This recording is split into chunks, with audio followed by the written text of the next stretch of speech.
काय च धर्मस्य सर्वधर्मस्वरूपिणि अवतार वरिष्ठाय रामकृष्णाय ते नमः।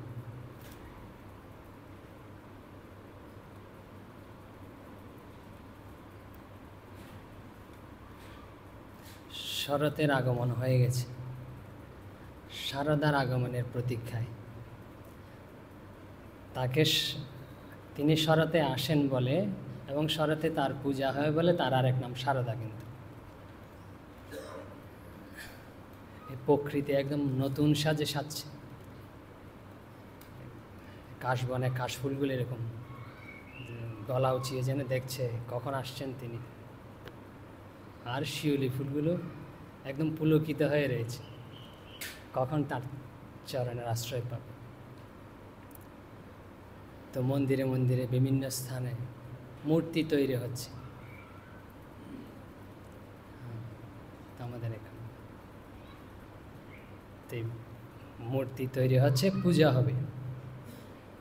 তা আমরা এই মূর্তি তৈরি হচ্ছে, পূজা, এই সম্পর্কে শ্রীরামকৃষ্ণ কি বলেছেন, শ্রীরামকৃষ্ণের জীবন এবং বাণী থেকে দেখব। তার পূর্বে শ্রীরামকৃষ্ণের অন্যতম পার্ষদ স্বামী বিজ্ঞানানন্দ মহারাজ তিনি কি বলেন দেখি।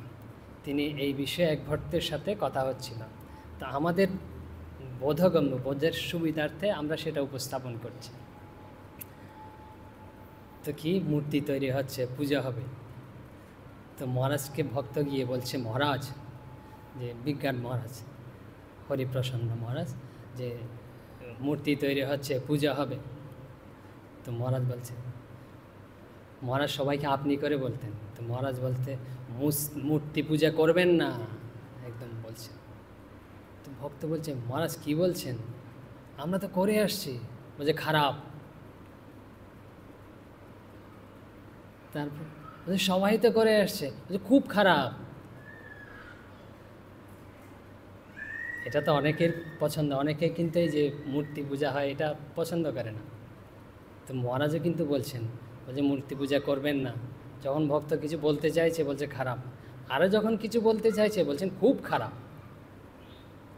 তো এই বিজ্ঞানানন্দ মহারাজকে স্বামী বিবেকানন্দ, স্বামীজি ভালোবেসে পেশন ডাকতেন। হরিপ্রসন্ন নাম ছিল, তো পেশন ডাকতেন।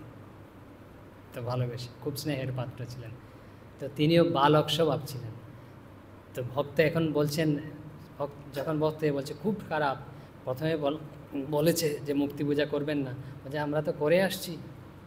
বলছে খারাপ, বলছে সবাই তো করছে, বলছে খুব খারাপ। এখন বলতে মহারাজ আমরা কি করব তাহলে, সব তো তৈরি হয়ে যাচ্ছে, করে আসছে সবাই। তো এখন মহারাজ একদম বালক স্বভাব, তো আস্তে আস্তে বলছেন মৃদু মৃদু হেসে, যে স্বামীজির পেশন, বলতে মূর্তি ভেবে পূজা করলে কোনো লাভ নেই, কিন্তু ঈশ্বরের পূজা করছি, মূর্তির ভেতর তিনি আছেন, এই ভেবে পূজা করতে হয়। তাহলে মূর্তি ভেবে পূজা করলে কোনো লাভ নেই, যে মূর্তি হচ্ছে সাক্ষাৎ ঈশ্বর, এই ভেবে ঈশ্বরী, এই ভেবে পূজা করতে হয়।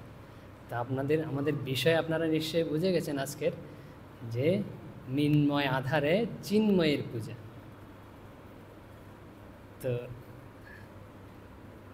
শ্রীরামকৃষ্ণকে এখন জিজ্ঞেস করি, শ্রীরামকৃষ্ণের যে জীবন, বাণী, এসব কথার উত্তর দিয়েছেন, এই যে প্রতিমা পূজা, মূর্তি পূজা, এসব। আর শ্রীরামকৃষ্ণের সাথে সাথে, কথাগুলোর সাথে সাথে, উক্তিগুলোর সাথে সাথে, জীবনের সাথে সাথে আমরা স্বামী বিবেকানন্দ কি বলেছেন এই বিষয়ে তাও দেখব, শ্রী শ্রী মা কি বলেছেন তাও দেখব, এবং আরও পরে যে শ্রীরামকৃষ্ণ যে কথাগুলি বলেছেন এগুলো শাস্ত্র সম্পন্ন কিনা, শাস্ত্রে উল্লেখ আছে কিনা, যে শাস্ত্রের উদ্ধৃতি দিয়ে তাও দেখব শ্রীরামকৃষ্ণের কথাগুলো। তো আপনারা সবাই জানেন মাস্টার মহাশয় শ্রীম, তার অমর সৃষ্টি কথামৃত, তিনি অমর হয়ে গেছেন, কথামৃত তো অমর রয়েছে। তো মাস্টার মহাশয় যখন প্রথম দিকে যাচ্ছেন শ্রীরামকৃষ্ণের কাছে, তখন তিনি জিজ্ঞেস করছেন শ্রীরামকৃষ্ণ একদিনের কথা, বলছে মাটির প্রতিমা তিনি তো নন। এই যে আমরা পুজো করি মাটি দিয়ে তৈরি হচ্ছে প্রতিমা, কিন্তু খড় মাটি দিয়ে তৈরি হচ্ছে। তো মাস্টারমশাই তো খুব শিক্ষিত, এরা সব তখন যে শিক্ষিত ইয়ং বেঙ্গল বলতেন ঠাকুর, যে যুবক তেরা সব যাচ্ছে, তো বলছে মাটির প্রতিমা তিনি তো নন। যারা মাটির প্রতিমা পূজা করে তাদের তো বুঝিয়ে দেওয়া উচিত যে মাটির প্রতিমা ঈশ্বর নয়। শ্রীরামকৃষ্ণকে বলছেন, মাস্টারমশাই বলছেন যে মাটির প্রতিমা তিনি তো নন। যারা মাটির প্রতিমা পূজা করছে, আমরা করছি, সবাই করছে, যারা করছে তাদের তো বুঝিয়ে দেওয়া উচিত যে মাটির প্রতিমা ঈশ্বর নয়। শ্রীরামকৃষ্ণের উক্তি অনেকের জানা, শ্রীরামকৃষ্ণ বলছেন অসাধারণ কথা, হাসতে হাসতে বলছে মাটি কেন গো, বলছে চিন্ময়ী প্রতিমা। চিন্ময়, চিন্ময় মানে হচ্ছে জ্ঞানময়, চিন্ময় হচ্ছে জ্ঞান, জ্ঞানময়, অনুভূতিময়, জীবন্ত।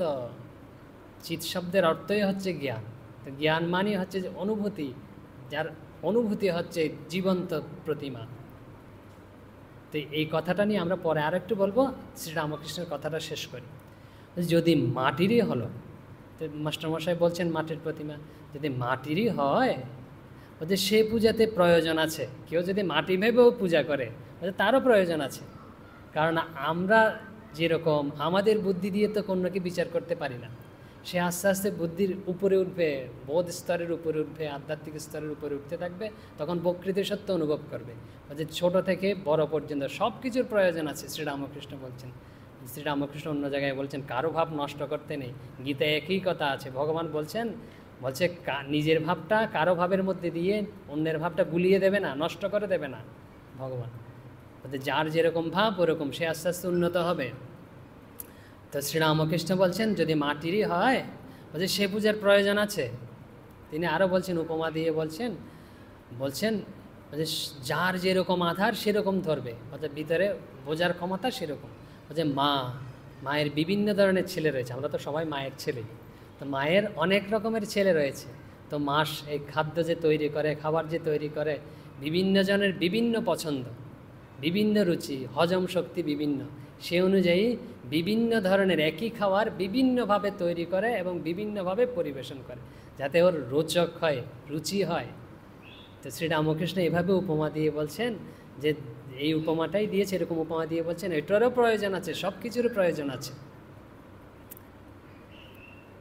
এখন তেজি বলছে প্রয়োজন আছে, তাহলে আমরা করব। আর শ্রী শ্রী মা কি বলছেন এই বিষয়ে আমরা একটু দেখি, তারপর আরও কথা আছে শ্রীরামকৃষ্ণের, এগুলো শুনব যে বিষয়ের উপর। প্রথমে মা কি বলছে দেখি। অরূপানন্দ অর্থাৎ রাসবিহারী মহারাজ, তো এরকম আমাদের মতো, উনি আমাদের মতো নয় যে আমাদের হয়ে প্রশ্নগুলো করছেন আর কি, আমরা যেরকম বুঝতে পারেন উনি বুঝতে পারছেন, মা সাক্ষাৎ রয়েছেন। শ্রী শ্রী মাকে বলছেন যে ছবিতে যে আমরা দেখতে পাচ্ছি মূর্তি, প্রতিমা, শ্রীমূর্তি, ছবি, ছবিতে কি ঠাকুর আছেন? আমরা যে বলি মাটি দিয়ে তৈরি হচ্ছে, আর ছবি, কাঠ, তারপরে কাগজ দিয়ে তৈরি, ওখানে কি ঠাকুর আছেন? ওখানে কি ভগবান আছেন? শ্রী শ্রী মা কি বলছেন দেখি। মা বলছেন আছেন না, একদম জোর দিয়ে বলছেন আছেন না। আরও বলছেন ছায়া কায়া সমান, বলছে ছবি তো তারই ছায়া। ছায়া মানে হচ্ছে, বুঝতে পারছেন, ছবি, আর কায়া মানে হচ্ছে শরীর, দুটো একই সমান। বলছে ছবি তো তারই ছায়া। বলছে ছবি তার ছায়া মানে ধরুন যখন আমরা সূর্যের আলোতে যাই বা এখানেও দেখবেন আমাদের ছায়া পড়েছে, তো ছায়া পড়েছে মানে একটা কিছু রয়েছে, একজন ব্যক্তি রয়েছে, ব্যক্তিরই তো ছায়া, ব্যক্তি না থাকলে ছায়া থাকবেই না। যে তিনি আছেন বলে ছায়া রয়েছে, তিনি আছেন এর কাছাকাছি, এর মধ্যেই তিনি রয়েছেন, হচ্ছে এই জন্য ছায়া আর কায়া সমান, শ্রী শ্রীমা বলছেন। আচ্ছা, এখন রাসবিহারী মহারাজ তো মনে একটু আর একটু উঠেছে যে কীরকম, তিনি যদি এরকম থেকে থাকেন তাহলে তো কিভাবে, আমরা বুঝতে পারছি না কেন। বলছেন তিনি, বলছেন মা আবার বলছেন হ্যাঁ, ডাকতে ডাকতে ছবিতে তার আবির্ভাব হয়। যখন ডাকা হয়, প্রার্থনা করা হয়, তখন ওই ছবিতে, ওই প্রতিমাতে তার আবির্ভাব হয়, তিনি আসেন। ছবি, বলছে স্থানটি পীঠ হয়, যে একটা স্থান পীঠ হয়, পীঠ মানে হচ্ছে তার অবস্থানের জায়গা, তার দৃষ্টি থাকে ওখানে।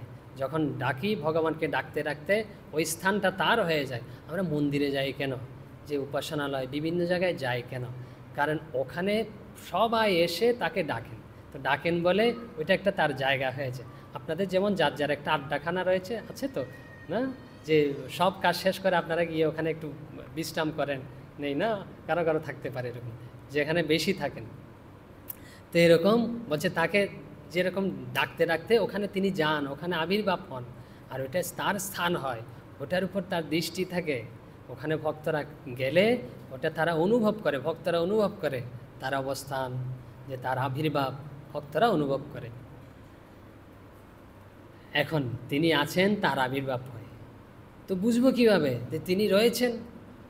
তো তার তো তিনি কেউ একজন ব্যক্তি থাকলে না, তার ক্ষুধা লাগবে, তৃষ্ণা লাগবে, এইসব খাবারের প্রয়োজন আছে, তো তাহলেই তো বুঝবো তিনি আছেন, একজন ব্যক্তি যে পাওয়া যাবে আছে।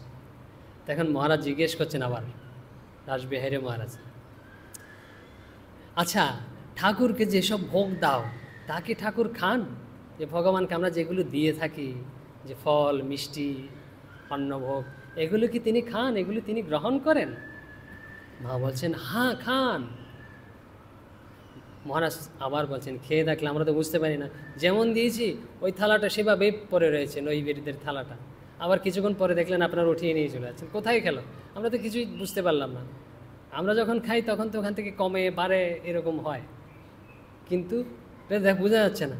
মহারাজ এই প্রশ্নটাই করছেন স্বাভাবিক আমাদের মতো, বলছে কই কোনো চিহ্ন তো দেখতে পাই না, যে কোনো চিহ্ন দেখি না কেন, যে তিনি যে নিলেন, তিনি গ্রহণ করলেন, কোনো চিহ্ন তো থাকে না।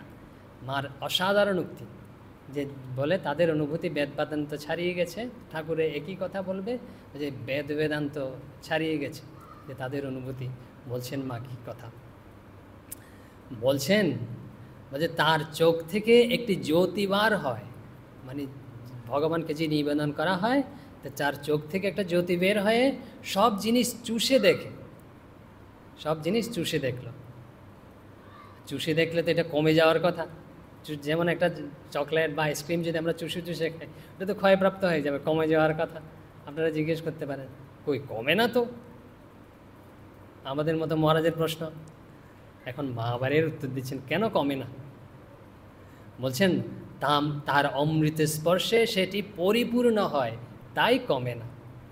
ভাষাগুলো দেখুন, পরিপূর্ণ হয়, পরিশব্দের অর্থ হচ্ছে পরিপূর্ণ, মানে যে প্রকৃষ্টরূপে পূর্ণ হওয়া, যে তিনি গ্রহণ করলেন এটা আগের অবস্থায় নেই, কিন্তু আরও ভালোভাবে পূর্ণ হয়েছে, আরও কিছু ওখানে রয়েছে এখন তিনি গ্রহণ করার পরে, কারণ এটা তখন প্রসাদ হয়ে গেছে তার অমৃতের স্পর্শে। আর এটা যখন আমরা বলছেন তার অমৃতের স্পর্শ, কোনো একটা জিনিস যদি কিছু স্পর্শ করে, যেমন ধরুন পরশমণি, কেউ যদি লোহা স্পর্শ করিয়ে দিয়ে, এরকম পরশমণিতে যদি লোহা স্পর্শ করে রাখা হয় তো এই লোহাটাও নাকি মণি হয়ে যায়। তো এরকম তার অমৃতের স্পর্শে এটা অমৃত হয়েছে, আর আমরা যদি সেটা অমৃত বুদ্ধিতে গ্রহণ করি আমরাও অমর হব। দেখুন কি প্রসাদের মাহাত্ম্য। ঠাকুর সাক্ষাৎ প্রসাদকে ব্রহ্ম বলেছেন। তখন মা এই কথাটাই ভক্তদের আমাদের মতো করে উপযোগী করে বলছেন, যে প্রসাদ খেলে চিত্তশুদ্ধি হয়। যে চিত্তশুদ্ধির কী প্রয়োজন? আমাদের যে জপ হচ্ছে না, ধ্যান হচ্ছে না, বা মনে বিভিন্ন সাংসারিক অশান্তি, কারণ হচ্ছে অশুদ্ধ চিত্ত। আমাদের প্রথমেই দরকার চিত্তশুদ্ধি। চিত্তশুদ্ধ হলে শান্ত হয়ে যাবে, আমরা যা চাই তাই করতে পারবো সংসারে শুদ্ধ মন দিয়ে। তাই বলছেন চিত্তশুদ্ধ হয়। আর যদি আমরা এমনি প্রসাদ ছাড়া অন্য কিছু খাই তাহলে কি হয়? বলছে এমনি অন্ন খেলে চিত্ত মলিন হয়। এখন আপনারা জিজ্ঞেস করবেন যে আমরা তো সবসময় প্রসাদ পাই না, প্রসাদ কোত্থেকে পাবো? এখানে আসলেও হয়তো পাই, অথবা পাইও না।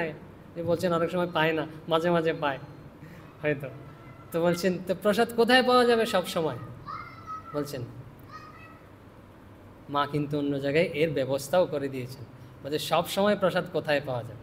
মা বলছেন যে অন্য জায়গায় বলছেন যেটা গ্রহণ করবে না, খাবে, এই বিজ্ঞান মহারাজও বলেছে, যেটা খাবে ওটা ইষ্টকে ভগবানকে নিবেদন করে খাবে। যদি নিবেদন একদম ধুতি টুতি পরে বসে এরকম নিবেদন করতে হবে না, বলছে মনে মনে ভগবান ঠাকুর আমি এটা গ্রহণ করছি, এটা আমি গ্রহণ করছি না, এটা তুমি গ্রহণ করো, তুমি এটা গ্রহণ করো, তোমার প্রসাদ হিসেবে আমরা গ্রহণ করব। অনেককে আমরা দেখেছি, অনেক কোনো সাধুকে যে ইষ্টমন্ত্র জপ করে, ভগবানের কথা স্মরণ করে, ইষ্টমন্ত্র জপ করে, তারপরে এইটা প্রসাদ হিসেবে গ্রহণ করে। তো যা ইচ্ছা খান, কোনো অসুবিধা নেই, কিন্তু প্রসাদ। যে গিরিশ ঘোষ মদ খাবে, বুঝতে পেরেছেন?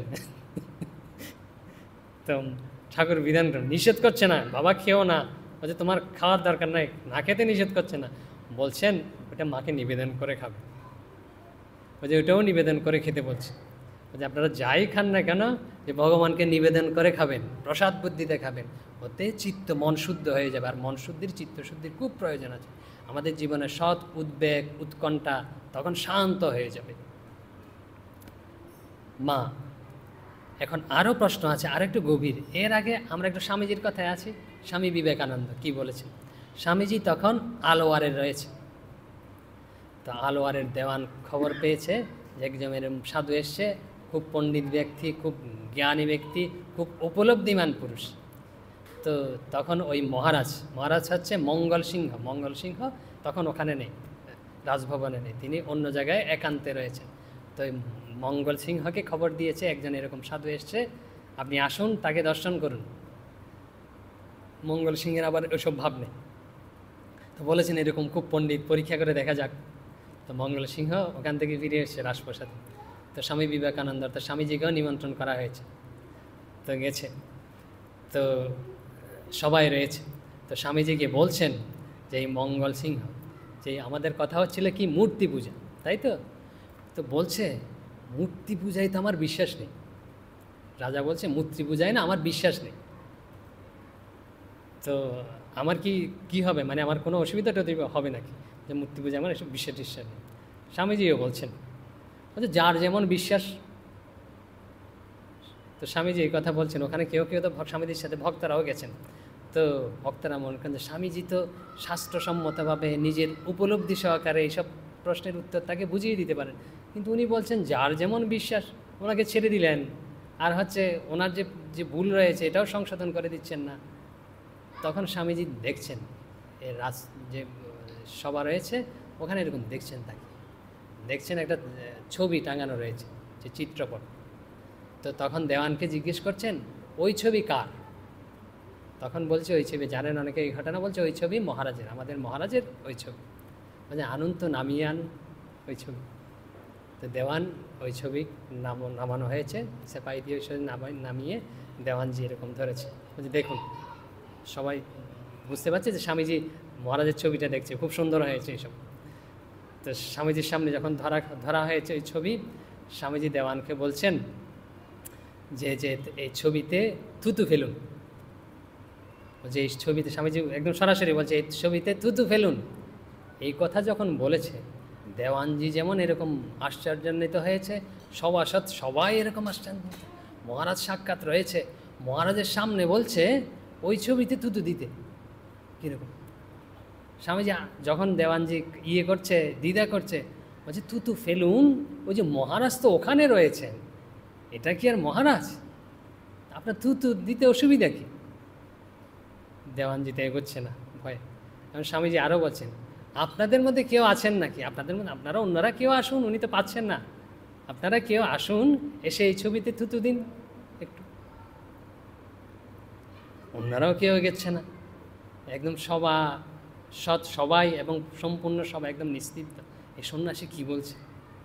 মহারাজ চাইলেই তো সব কিছু করে দিতে পারে, একদম বন্দি করে নিতে পারে, যে কোনো কিছু করে দিতে পারে। তখন স্বামীজি এখন মহারাজের দিকে, মঙ্গল সিংহের দিকে দৃষ্টি নিক্ষেপ করছে, দৃষ্টি দিয়ে বলছেন দেখতে পাচ্ছেন যে আপনার ছবিতে না এরা কেউ থুতু দিচ্ছে না। আমি বলছি যে আপনি ওখানে রয়েছেন, এটা তো ছবি মাত্র, এটা হচ্ছে কাঠ দিয়ে তৈরি, বাদাই করা, রং, তারপরে কাগজ, কালি, এসব। আপনি তো সাক্ষাৎ ওখানে, এখানে কি আপনি আছেন? এটা তো কাগজ, কালি, কাঠ, এসব জিনিস। এরা কাগজ, কালি, কাঠকে থুতু দিতে পারছেন কেন জানেন? এরা সবাই আপনাকে শ্রদ্ধা করে, সম্মান করে। আর এই যে ছবিতে না আপনাকেই দেখতে পাচ্ছে, আপনার প্রতিবিম্বই তারা দেখতে পাচ্ছে। এই ছবি যখন সামনে ধরা হয় আপনাকেই দেখতে পায়, আপনার অনুভূতিও হয়। অন্য কিছুর ছবিতে যে রং, তুলি, তারপর এসবের অনুভূতি, কাঠ, এসবের অনুভূতি হয় না, আপনার অনুভূতি হয়ে থাকে। এই জন্য এরা থুতু দিতে পারছে। ঠিক ভক্ত কীরকম জানেন? ভক্তরা যেন এরকম মাটির প্রতিমা তৈরি করে, এরকম ছবি তৈরি করে, সেই ছবিকে ভগবানকেই দেখতে পায়, ভগবানকেই পূজা করে, ঈশ্বরকেই পূজা করে। স্বামীজি আরও বলছেন, আমি এত ভ্রমণ করেছি ভারতবর্ষের চারিদিকে, কোথাও আমি এরকমটি দেখিনি যে মাটির সামনে, পাথরের সামনে কেউ যে হাঁটু গেড়ে বলছেন, হে পাথর আমাকে কৃপা করুন, হে মাটি আমাকে দয়া করুন, বলছে হে কাঠ আমাকে করুণা করুন। এরম বলতে আমি কাউকে শুনিনি। সবাই বলে কি, হে ভগবান আমাকে দয়া করুন, হে ঈশ্বর আমাকে কৃপা করুন, হে পরমেশ্বর আমাকে করুণা করুন, এভাবেই প্রার্থনা করে।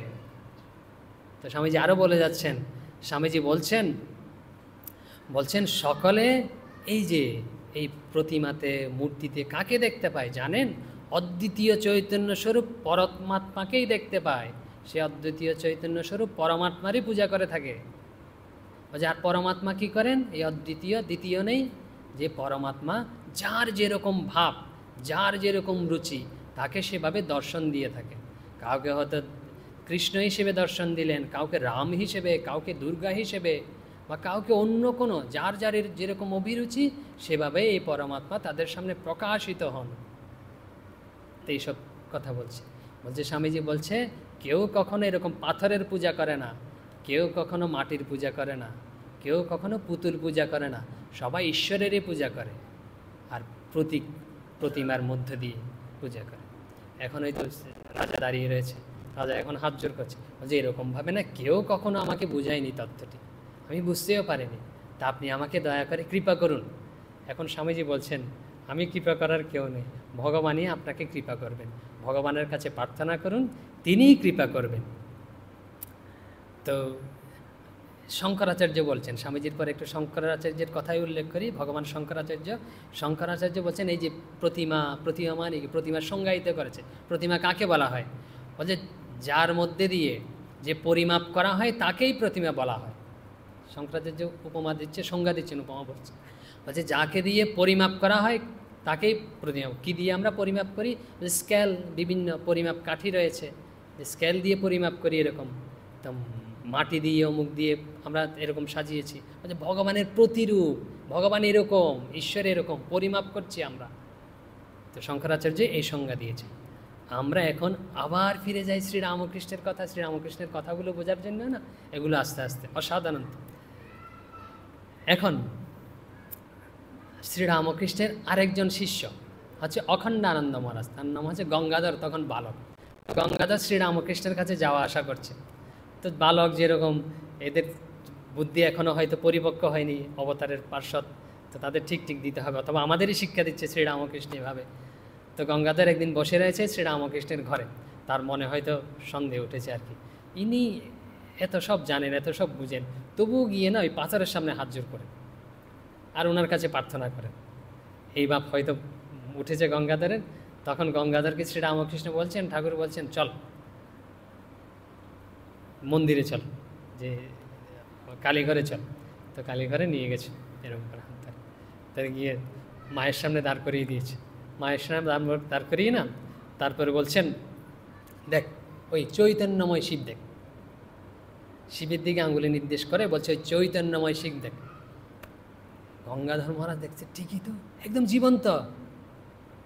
মহারাজ আরও দেখতে পাচ্ছেন, বলছে শিব নিঃশ্বাস ফেলছে,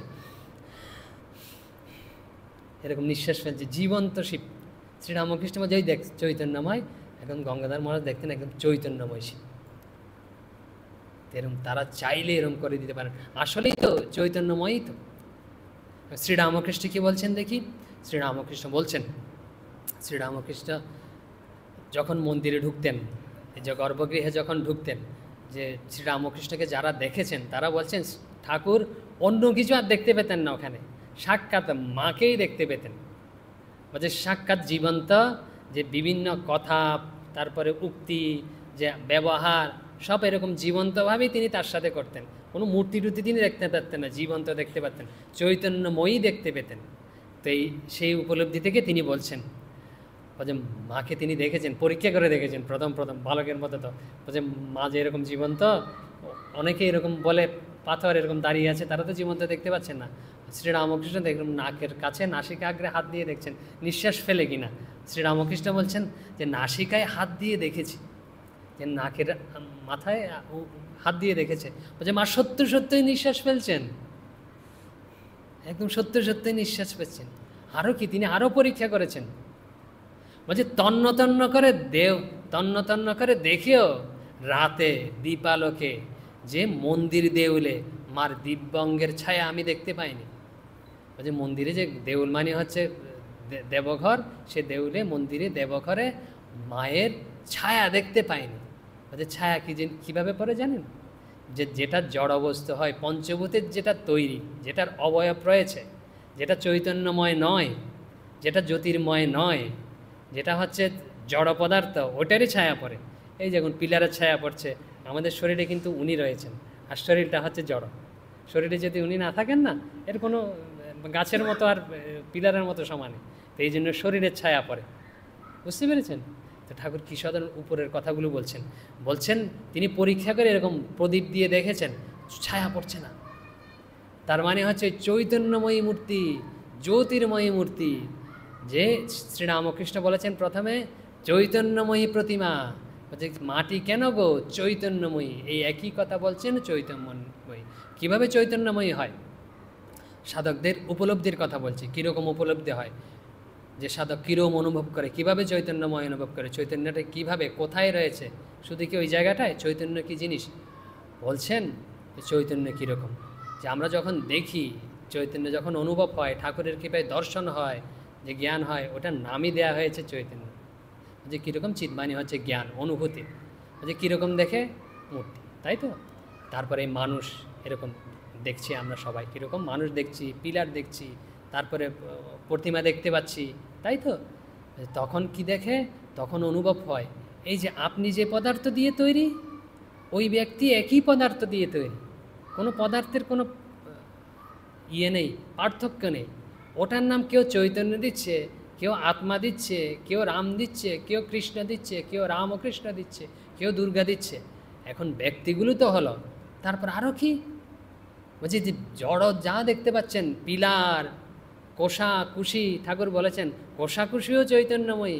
এই যে পিলারগুলো একই পদার্থ দিয়ে তৈরি, কোনো পার্থক্য নেই। আর কি রয়েছে? খালি জায়গা রয়েছে, যাকে স্পেস বলি। বলছে খালি জায়গা বলতে কিছু নেই।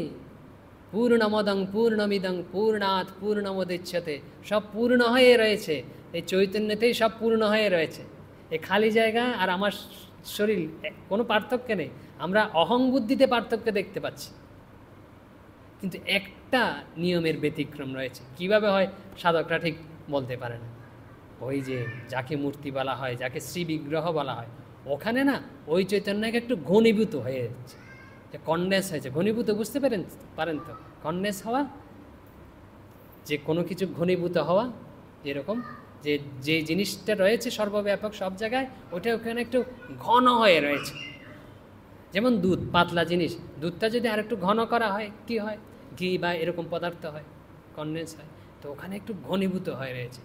তো ওইটা সব কিছু চৈতন্যময়ী, কোষা কুশি, তা যদি না হয়, শ্রীরামকৃষ্ণের ভাষা দেখুন, চিন্ময়, চৈতন্যময়, জ্যোতির্ময়, যদি এই ভাষাগুলো ব্যবহার না করে না, তাহলে কিন্তু শাস্ত্র বিরুদ্ধ হয়ে যাবে। কিভাবে শাস্ত্র বিরুদ্ধ?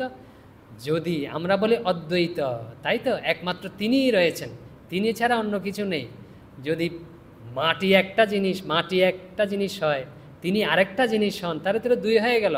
মাটি বলতে কিছু নেই, পাথর বলতে কিছু নেই, ওই মাটিটাকেই তাকে ভগবান দেখতে হবে। মাটিটাই ভগবান চৈতন্য, যে পাথর, ওই পাথরটাই ভগবান চৈতন্য হয়ে রয়েছে। যদি আমরা মাটি দেখি, মাটির মধ্যে আরেকজনকে ঢুকানোর চেষ্টা করি, তা নয়, কিন্তু কেউ ঢুকিয়ে দিয়েছে এরকম, ওটাই হচ্ছে জিনিস, ওখানেই দেখতে হবে। ওখানে মাটি দেখলে চলবে না, ওখানে সাক্ষাৎ ভগবান দেখতে হবে, শ্রীরামকৃষ্ণ।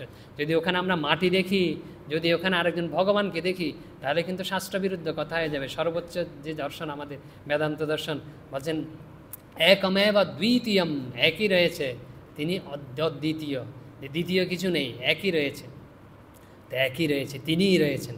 তো এই জন্যই বলছেন চৈতন্যময়, হচ্ছেন জ্যোতির্ময়, এরকম শব্দ ব্যবহার করেছেন। এখন শ্রীরামকৃষ্ণের কথা থেকে, শ্রীরামকৃষ্ণ তো খুব উপরের কথা, আমরা একটু আমাদের বোধগম্য করে আবার শ্রী মায়ের কথায় আসি। শ্রী মাকে রাসবিহারী মহারাজ আবার জিজ্ঞেস করেছেন যে কীরকম, খাওয়ার কথা হচ্ছিল না, এই কথাগুলো এখানে বলছি কারণ এখানের সাথে সম্পৃক্তযুক্ত। তা মাও তখন উপর থেকে একটু বলছেন, উপরের সাথে বলছেন যে খান, আপনি বলেছেন তো খান, এরকম প্রসাদ হয়ে যায়। তখনও ঠিক ঠিক দর্শন হচ্ছে না, বলছে তিনি ঠিকই খান, ঠিকই এটা গ্রহণ করেন, আমি তো দেখতে পাচ্ছি না, এর প্রমাণ কি, প্রুফ কি? মা বলছেন বাবা তুমি দেখতে না পেলে কী হবে, আমি তো দেখেছি। মা কি বলছেন দেখি? বলছে হ্যাঁ, ঠাকুর ভগবান এগুলো খান, এগুলো গ্রহণ করেন, আমি তাকে দেখেছি এরকম খেতে, গ্রহণ করতে। বলছে ঠাকুর খেতে বসেন, ভগবান খেতে বসেন, তারপরে কি বলছে খান, খেতে বসে খান। আর কি বলছে কারোটা খেলেন, আবার কারোটা দৃষ্টিমাত্র দিলেন, এরকম। তো মা আবার উপমা দিচ্ছেন কীরকম, বোঝার সাথে রাসবিহারী মহারাজকে। বলছে আমাদের সামনে যখন অনেকের খাওয়া পরিবেশন করা হয়, অনেক খাদ্য দেওয়া হয়েছে, আমরা কি সবটা খাই? আমাদের যেটা পছন্দ হয় ওটা খাই, আরগুলো দেখি মাত্র, তো সব তো খাই না। তো মাও বলছেন ঠাকুর খেতে বসেন, ভগবান খেতে বসেন, খেতে বসে এরকম ওদের কোনোটা খান আর কোনোটা দৃষ্টিমাত্র দেন। যে কেন সবারটা খান না কেন? বলছেন যার যেমন ভাব ভক্তি, বলছে ভক্তিটাই প্রধান। আপনি কি দিয়েছেন উপকরণ তা নয়, কিন্তু যে দামি দামি খাবার দেন বা কম দামি খাবার দেন তা তো কোনো কিছু আসে যায় না। আমি ভক্তির সাথে, শ্রদ্ধার সাথে, আন্তরিকতার সাথে নিজের বোধ করে দিয়েছি কিনা, আমি খেতে কীরকম লাগবে, ভালো লাগবে, ঠাকুর এটা খেতে পারছেন কিনা, এরকম বোধ থেকে দেয়া। বলছে তিনি খান, বলছে তিনি এটা গ্রহণ করেন, কিন্তু ভক্তির সাথে, শ্রদ্ধার সাথে দিতে হবে। এখন তিনি তো এসব গ্রহণ করেন, তিনি খান। তো এই যে তিনি বলছেন সর্ব জায়গায়, সব চৈতন্যময়, সব জায়গায় রয়েছেন, তা আমরা কি করি? প্রতিমাতে পূজা করি। তো হঠাৎ করে প্রতিমাতে ঢুকে পড়লো কিভাবে তিনি? টস করে প্রতিমাতে কেন ঘনীভূত হয়ে রইল, কিভাবে হয়? আমরা যখন পূজা করা হয় না, এই দুর্গা পূজা বলুন অন্য, তখন কিন্তু প্রার্থনা করা হয়। কি করা হয়? তার কাছে, তিনি তো সর্বব্যাপক। বলছে সূচি সৎ, অন্তরিক্ষ সৎ, বসুর অন্তরিক্ষ সৎ, হোতা বেদের মন্ত্র, বেদিসৎ, অতিথি, দ্রোণসৎ, নৃসৎ, বরসৎ, ঋতসৎ, বিয়মসৎ, অবজা, গোজা, ঋতজা ইত্যাদি সব রয়েছে। যে গোজা অবজা মানে কি? বলছে গোজা মানে, অবজা মানে হচ্ছে, অব মানে হচ্ছে জল। তিনি জন্মে জলে, জলের মধ্যেও জন্মান, জলের মধ্যেও আছেন, তিনি জলের মধ্যেও আছেন বিভিন্নভাবে, যে মৎস্যভাবে বা যে শঙ্খ, বিভিন্নভাবে তিনি জলের মধ্যে রয়েছেন, বিভিন্নভাবে আমরা বুঝতে পারছি না। অবজা, গোজা, এই ভূমিতেও তিনি রয়েছেন, সব জায়গায় রয়েছেন, এই সব রয়েছে, এত অর্থতে যাচ্ছি না। তার মানে হচ্ছে তিনি সব জায়গায় রয়েছেন, একটু আগেই বলা হয়েছে। এই মন্ত্র, বেদের মন্ত্র পূজার সময় প্রার্থনা করা হয়। তারপরে কি বলা হয়? বলছেন প্রার্থনা করা হয়, মায়ের কাছে প্রার্থনা করেন এরকম পূজক। বলছে সর্বযজ্ঞ ময়ং তেজং, তারপরে বলছেন সর্বভূত ময়ং বপু, তারপরে ইয়ংতে কল্পিতা মূর্তি অত্রত্বং স্থাপয়াম্যহম। বলছেন সর্বযজ্ঞ ময়ং তেজ, যে আমরা যে কাজ করছি, আমাদের যে ভিতরে শক্তি, তেজ, ওটা তিনিই রয়েছেন, তিনি সব জায়গায় শক্তিরূপে রয়েছেন, সবার মধ্যে, সব কিছুতে। তারপরে কি বলছেন? সর্বভূত ময়ং বপু, সর্বপ্রাণীর মধ্যেই তিনি রয়েছেন, সর্বভূতময় হচ্ছে তিনি রয়েছেন। বলছে বসুদেব, বলছে সবার মধ্যে তিনি রয়েছেন, আর সবার মধ্যে তিনি রয়েছেন এবং সবাই তার মধ্যে রয়েছেন। এই জন্য তাকে বলা হয় বাসুদেব, যে তিনি সবার মধ্যে বাস করেন এবং সবাই তার মধ্যে বাস করেন, তিনিও সবার মধ্যে, এই জন্য তাকে বাসুদেব। তিনি সবার মধ্যে রয়েছেন, তো সবার মধ্যে তিনি রয়েছেন। এখন কি করবে তুমি? বলছে ইয়ংতে কল্পিতা মূর্তির, এই মূর্তি যে রয়েছে না, এই মূর্তি আমি কল্পনা করেছি, তোমার মূর্তি, কতটুক তোমার রূপ হয়েছে আমি জানি না, ঠিক হয়েছে কিনাও তাও বুঝতে পারছি না। বলছেন বলছে অত্রত্বং স্থাপয়ামি অহম, আমি তোমাকে এখানে স্থাপন করছি। তারপরে ইয়াবত্তং পূজাং করাম্যহম, যাবৎ পূজাং করাম্যহম তাবত্তং সুস্থির ভব, যতক্ষণ আমি তোমাকে এখানে পূজা করছি, একদিন করি, দুদিন করি, 5 দিন করি, বছরের পর বছর করি, অনন্তকাল ধরে করি, ধরুন যেসব মূর্তি প্রতিষ্ঠা হয়েছে, তো ততদিন পর্যন্ত তুমি এখানে থাকো, আমাকে কৃপা করো, এভাবে প্রার্থনা করা হয়। তখন ভগবান কৃপা করে, ওই মূর্তির মধ্যে তার যে প্রকাশ হয়, তিনি আবির্ভূত হন। মা এসব কথা বলছেন, যখন তাকে প্রার্থনা করা হয় না, তিনি আসেন, তিনি এসে এটা তার স্থান হয়, তার পীঠ হয়। তো এইরকম কথা সব রয়েছে। তো শ্রীরামকৃষ্ণের কথা রয়েছে, বলছে সব জায়গায় তিনি রয়েছেন। তো বলছেন শাস্ত্রে রয়েছে, বলছে কুলার্ণবতন্ত্রে রয়েছে কীরকম, বলছে গবাং সর্বাঙ্গজং ক্ষীরং শ্রবেত স্তনমুখত যথা, বলছে তথা সর্বগাত্র দেব সর্বত্র গো দেব প্রতিমাদিষু রাজতে। বলছে গাভী, খুব সুন্দর উপমা দিয়েছেন শ্রীরামকৃষ্ণ, এইসব শাস্ত্রের কথা বলেছেন। বলছে কি, বলছে গাভী দেখেছেন তো, সবাই দেখেছেন, যে গাভী দেখেছেন এরকম ব্যক্তি নেই কম। বলছে গাভীর যে দুধ তার সম্পূর্ণ শরীরে ছড়িয়ে রয়েছে, রক্ত থেকেই তো দুধ হয়। বলছে ক্ষীরং, বলছে সর্বাঙ্গজং ক্ষীরং, সর্বাঙ্গেই তার ক্ষীর রয়েছে। কিন্তু যদি আমাদের দুধ পেতে হয় কোথায় যেতে হবে, বলছে স্রবেত স্তন মুখত্ততা, বলছে স্তনের মুখ, স্তনে যেতে হবে, ওখানেই তো দুধ পাওয়া যাবে। যে ভগবান সর্বব্যাপক, সব জায়গায় রয়েছে, তো কোথায় যেতে হবে, শাস্ত্র বলছে সর্বত্র গো দেব, সব জায়গায় ভগবান রয়েছেন। বলছেন প্রতিমাদিষু রাজতে, কিন্তু প্রতিমাদিতে তার বিশেষ প্রকাশ, আমাদের ধরতে হলে প্রতিমাদিতে যেতে হবে। একটা গল্প বলতে পারি, কীরকম, বলছে শিষ্য এইসব জটিল তত্ত্ব বুঝতে পারছে না, গুরুদেব বোঝানোর চেষ্টা করছে, এসব বুঝতে পারছে না যে সব জায়গায় রয়েছে কিন্তু কিভাবে হয়। তো শিষ্যকে বলছে, এই যে আমি হোমাগ্নি প্রজ্বলন করব, সব কাঠটার জড়ো করো, তারপরে অগ্নি নিয়ে আসো। তো কাঠটার সব জড়ো করেছে, কিন্তু আমি যেভাবে বলবো হুবহু ওইটা করবে, ওটার অনুকরণ করবে, যে কোনো বুদ্ধি খাটাবে না, সরাসরি করবে ওটা, কিন্তু যেটা বলবো এটা করবি। তো শিষ্যকে আদেশ দিয়েছে, বৎস যাও এখন অগ্নি আনায়ন করো, অগ্নি নিয়ে আসো। তো শিষ্য গেছে, অগ্নি এনে দিয়েছে। কাঠ, আরেকটা কাঠ অরণ্য কাষ্ঠ ঘর্ষণ করে জ্বালিয়ে আরেকটা কাঠে আগুন জ্বালিয়ে তো গুরুদেবকে দিয়েছে। তো গুরুদেব বলছে, বৎস তোমাকে আমি অগ্নি আনতে বলেছি, কাঠ কেন নিয়ে এসছো, যাও। গুরুদেব শিষ্য আবার চলে গেছে, বলছে কীভাবে কী করি, তো শুধু অগ্নি, তো কাঠের যে মাথায় আগুন জ্বলছে না, কাঠের বাকি অংশটা ফেলে দিয়েছে। তো তখন ওটা একদম হাতে করে নিয়ে এসছে শিষ্য, হাত জ্বলছে, তুমি নিয়ে এসছো, এরকম করে কয়লা সহ আগুন। তখন গুরুদেবকে বলছে, গুরুদেব এনেছি। গুরুদেব বলছে তোমাকে আমি আগুন আনতে বলেছি, কয়লা কেন এনেছো, জ্বলন্ত কয়লা নিয়ে এসে বলছে কয়লা কেন এনেছো, আগুন আনো, অগ্নি। আবার গেছে, এখন কিভাবে কি করা যায়। তারপরে ঘি দিয়ে, আমাদের যেমন প্রদীপ জ্বালায়, একটা প্রদীপ জ্বালিয়েছে, সলতে দিয়ে ঘি দিয়ে প্রদীপ জ্বালিয়ে, যে প্রদীপ জ্বালিয়ে খুব সুন্দর করে নিয়ে এসছে। বলছে তোমাকে আমি বারবার বলছি আগুন আনতে, তুমি সলতে প্রদীপ এসব নিয়ে এসছো। তখন শিষ্যের বোধগম্য হয়েছে, বলছে গুরুদেব আমি বুঝতে পেরেছি আপনি আমাকে কি বোঝাতে চাচ্ছেন।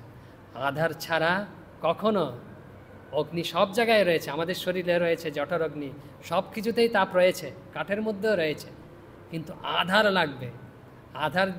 আধার দিয়েই ওই অগ্নি প্রকাশিত হয়, আধার ছাড়া ওই অগ্নি প্রকাশিত হয়। ওই জন্য আমরা বলছিলাম প্রথমে কি, মৃন্ময় আধারে, মাটিরূপ আধারে যে চিন্ময়ের প্রকাশ হয়, যেরকম আধার ছাড়া কখনো প্রকাশিত হবে না, যে সব সর্বব্যাপক। কিন্তু আমরা তো স্থূল দৃষ্টি, সব জায়গায় রয়েছে, আমাদের কাছে তো আমাদের প্রকাশিত হচ্ছে, কিন্তু আমরা দেখতে পাচ্ছি না, অনুভব করতে পারছি না, জড়বুদ্ধির কারণে। আমাদের জন্য এরকম আধারে তিনি আসেন, এই জন্যে আমরা দর্শন করি।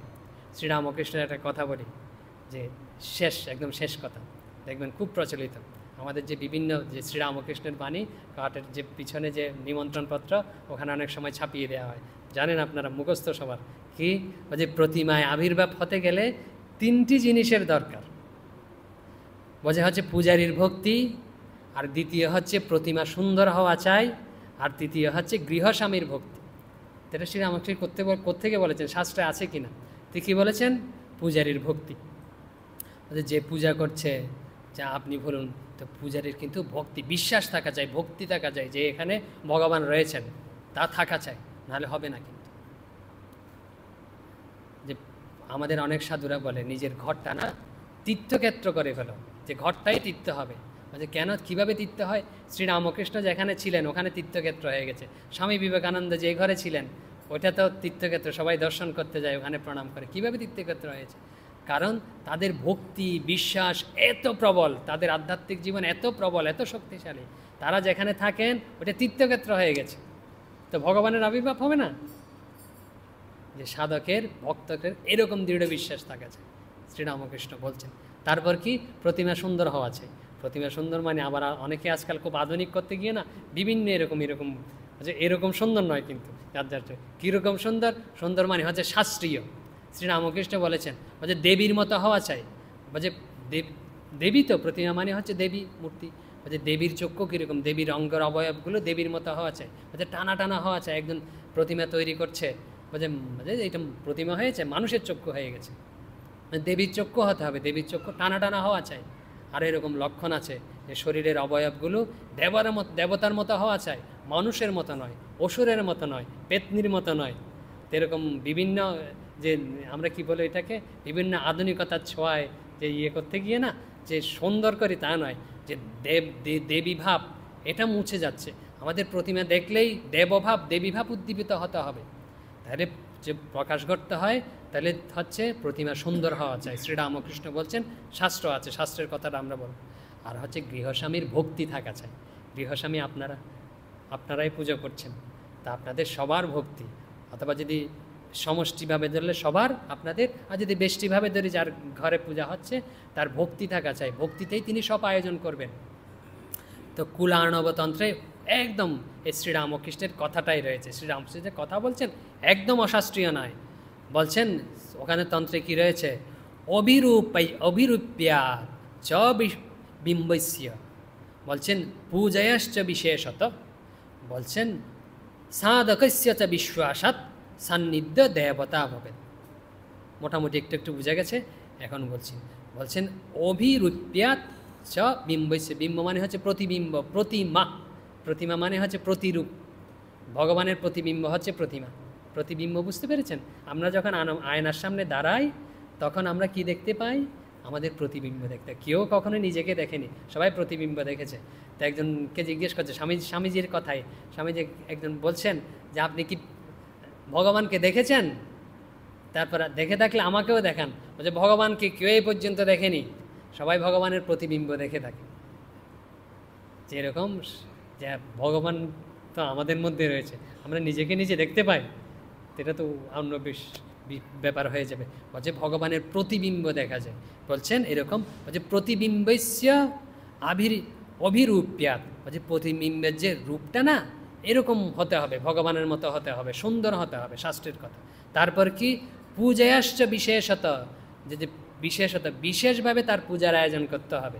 কীরকম? যেরকম প্রয়োজন। যদি যে যজমানের যেটাকে বলে যে গৃহস্বামীর যদি ভক্তি থাকে, তিনি তো মায়ের জন্য আপ্রাণ চেষ্টা করবেন, যার যতটুক সামর্থ্য একদম 100 ভাগ দিয়ে মায়ের জন্য যা যা প্রয়োজন সব ব্যবস্থা করবেন। তো এই জন্য বলছে পূজা করতে গেলে কী হবে? বিশেষভাবে আয়োজন করতে হবে। তারপরে কি বলছে? সাধকস্য চ বিশ্বাসা, বলছে সাধকের মানে হচ্ছেন পূজারীর, সাধকের বিশ্বাস লাগবে এখানে ভগবান রয়েছেন। সান্নিধ্য দেবতা হবে, তখনই দেবতার ওখানে সন্নিধান হয়। একদম শাস্ত্রীয় কথা শ্রীরামকৃষ্ণ বলছেন তিনি আধার অবলম্বন করে, তিনি মূর্তি কাকে বলা হয়? বিশেষ আধার অবলম্বন করে যে তিনি মূর্ত হন, প্রকাশিত হন। মূর্ত হন বলেই সেটাকে মূর্তি বলা হয়। তো প্রথম কথা আমরা শ্রীরামকৃষ্ণের যে বলছিলাম যে আমরা কাঠ মাটির পূজা করি না, যে কেউ বলে থাকে যে আমরা মূর্তি পূজা করি, কেউ যদি বলে থাকে আমরা মূর্তি পূজা করি, সেই রকম মূর্তিতে আমরা পূজা করি না। কাঠ মাটি পাথর এসবের পূজা করি না। শ্রীরামকৃষ্ণের কথা বলছে মাটি কেন গো, চিন্ময়ীর পূজা করি আমরা। আর স্বামী বিবেকানন্দ বলছেন কেউ কখনো এ পর্যন্ত, আমিও দেখিনি, কেউ কখনো দেখেনি। আমরা তো মন্দিরে অনেক ঠাকুর রেখেছেন, কেউ এ পর্যন্ত এসে দেখেনি। হে পাথর, যে হে পিলার, যে এরকম হে কাঠ, যে তুমি আমাকে কৃপা করো, এরকম কেউ কখনো দেখেনি। যে ভগবানের কাছে এই প্রার্থনা করে, কেউ কাঠ মাটি এসব পাথরের পূজা করে না, যে ভগবানেরই পূজা করে থাকে। ওম শান্তি শান্তি শান্তি। हरि ओम तत्सत् श्रीरामकृष्णार्पणमस्तु।